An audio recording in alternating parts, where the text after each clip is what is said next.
Tem dia que o banco de trás de um carro de aplicativo vira o único cômodo silencioso da cidade inteira. Você olha pra nuca do motorista, ele olha pra frente, e aqueles 20 minutos de trânsito travado na radial criam uma intimidade mais profunda do que 5 anos de casamento com quem você divide o edredom. São exatos 4:10 da tarde de uma terça-feira sem nenhuma relevância histórica. Você entra no carro cinza, com banco de couro sintético meio grudento e aquele cheiro universal de aromatizante de painel que mistura tutti-frutti com desespero. O motorista olha pelo retrovisor, você acena com a cabeça num pacto não verbal milenar, diz boa tarde, e o rádio toca baixinho uma coletânea de flashback internacional dos anos 80 que ninguém pediu, mas que todo mundo aceita. Pronto. Começou. Os próximos 22 minutos até a sua casa serão passados em absoluto, rigoroso e constrangedor silêncio com um perfeito desconhecido que sabe exatamente em que rua você mora, mas cujo nome verdadeiro você só viu por 3 segundos na tela do celular. E é nessa hora que a mente humana decide fazer o que ela faz de melhor: pânico. Porque o silêncio moderno virou um território minado. A gente não aguenta mais 5 minutos de paz sem achar que tem alguma coisa errada. Se o motorista não fala nada, você pensa que ele tá irritado com a sua nota baixa de corridas passadas. Se ele suspira, você acha que ele tá julgando a sua escolha de rota. Se você olha pro celular, parece descortesia. Se você olha pra janela, parece que tá fugindo da realidade. Fica aquela tensão sutil, parecendo cena de filme de suspense em que qualquer movimento em falso vai fazer o carro explodir. É aquela dinâmica clássica de cães de aluguel, sabe? Um monte de gente estranha reunida no espaço confinado, cada uma com seus segredos, fingindo uma normalidade insustentável, enquanto o ponteiro do painel vai indicando que o destino ainda tá longe. A gente vive numa época em que o silêncio entre duas pessoas virou sinônimo de hostilidade. A conversinha fiada é o lubrificante social obrigatório. Se alguém entra no elevador e não comenta sobre o calor, o mundo parece prestes a acabar. Mas no Uber existe uma zona cinzenta fascinante. Não é o elevador onde a pessoa sai em 30 segundos. São 20 minutos de uma intimidade forçada, horizontal e completamente anônima. Você tá ali, a 30 centímetros de distância de um ser humano que tem uma vida inteira, filhos, contas, cachorros, frustrações e sonhos que você nunca vai conhecer, balançando no banco de trás enquanto o limpador de para-brisa faz tchac-tchac contra a garoa fina de São Paulo. Sempre me lembro daquela sacada genial do sociólogo Georg Simmel sobre a vida nas grandes cidades. Ele falava sobre como o habitante urbano desenvolve uma casca grossa, uma atitude de reserva blasé, justamente para conseguir sobreviver ao excesso de estímulos. O estrangeiro, dizia ele, é aquele que vem hoje e vai embora amanhã. Ele é a proximidade e a distância ao mesmo tempo. E o motorista de aplicativo é o arquétipo perfeito disso. Ele é o estranho mais íntimo da sua rotina. Ele te leva pro trabalho, te traz da farmácia, te resgata da chuva, vê sua cara de cansaço depois de um dia péssimo, mas vocês são 2 planetas em órbitas paralelas que cruzam o mesmo asfalto por um instante muito específico. Só que a gente tem uma dificuldade absurda de lidar com essa neutralidade. A gente quer que tudo tenha uma narrativa. Se o motorista é simpático, a gente inventa uma história edificante sobre como ele é um guerreiro da vida. Se ele é caladão, a gente acha que ele tá tramando um assalto ou odiando a corrida. A nossa cabeça não aceita o vazio. O vazio dá vertigem. É por isso que, no minuto em que a gente entra no carro, o dedo já vai coçando para abrir o Instagram. A tela do celular brilha na penugem do banco de trás como uma fogueira portátil, nos salvando do perigo terrível de ter que encarar o próprio reflexo distorcido no vidro fumê enquanto o carro pega a marginal. Aristóteles dizia que o ser humano é um animal político, feito para viver em comunidade. Mas ele claramente não pegou o trânsito da hora do rango numa quarta-feira chuvosa. Porque o que a gente quer hoje em dia não é bem comunidade, é o direito de estar sozinho, mas com a aprovação dos outros. A gente quer a segurança de estar num espaço público sem precisar pagar o pedágio social de interagir de verdade. O silêncio no carro é a trégua definitiva. Ninguém precisa fingir que tá bem, ninguém precisa performar o sucesso de Fed, ninguém precisa ter uma opinião inteligente sobre a economia. Você é só uma carga frágil sendo transportada de um ponto A a um ponto B por um motorista que provavelmente só quer que você não bata a porta com muita força. E é engraçado como a gente cria micro-rituais para preencher esse vazio sem precisar falar. O fone de ouvido é o escudo protetor definitivo da vida moderna. Você coloca o fone, às vezes nem tá tocando música nenhuma, tá só ali, desligado, mas o fio pendurado funciona como uma cerca elétrica invisível.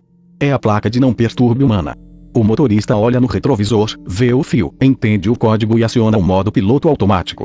É um acordo de cavalheiro silencioso. Eu finjo que estou no meu mundinho e você finge que eu não estou ocupando o seu banco. Mas às vezes o fone descarrega. Ou você esquece em cima da mesa de casa.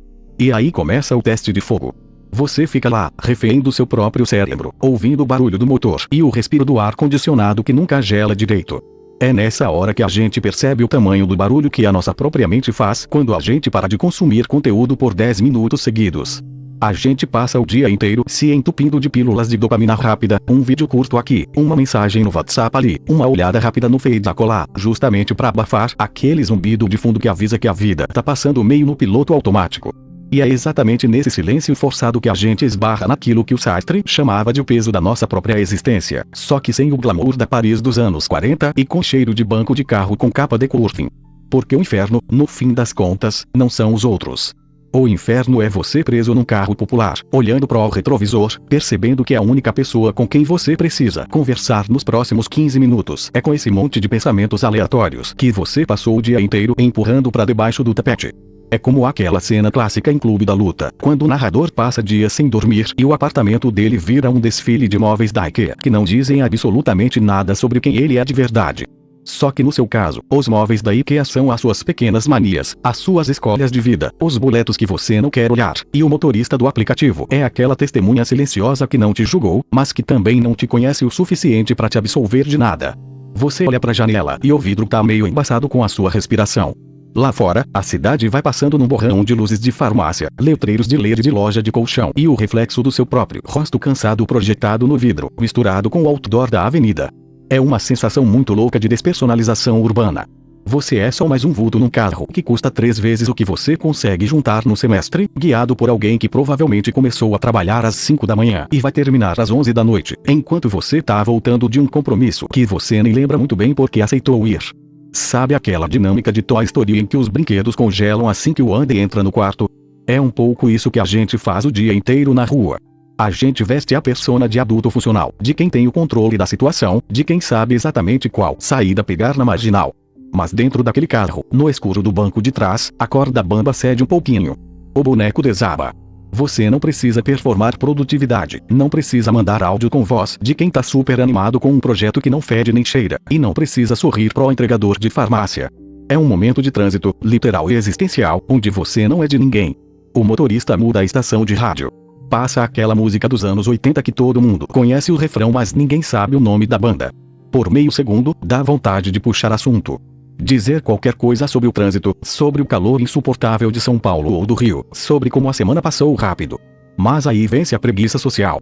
Aquela inércia gostosa e culpada de quem prefere o isolamento ao esforço de inventar uma biografia resumida para um desconhecido que você nunca mais vai ver na vida.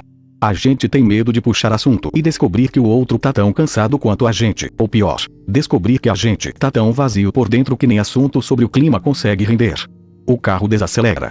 A luz amarela do pisca-alerta reflete no portão da sua casa ou no prédio onde fica o seu apartamento. O GPS anuncia com aquela voz metálica e meio robótica que você chegou ao seu destino. É o fim da viagem.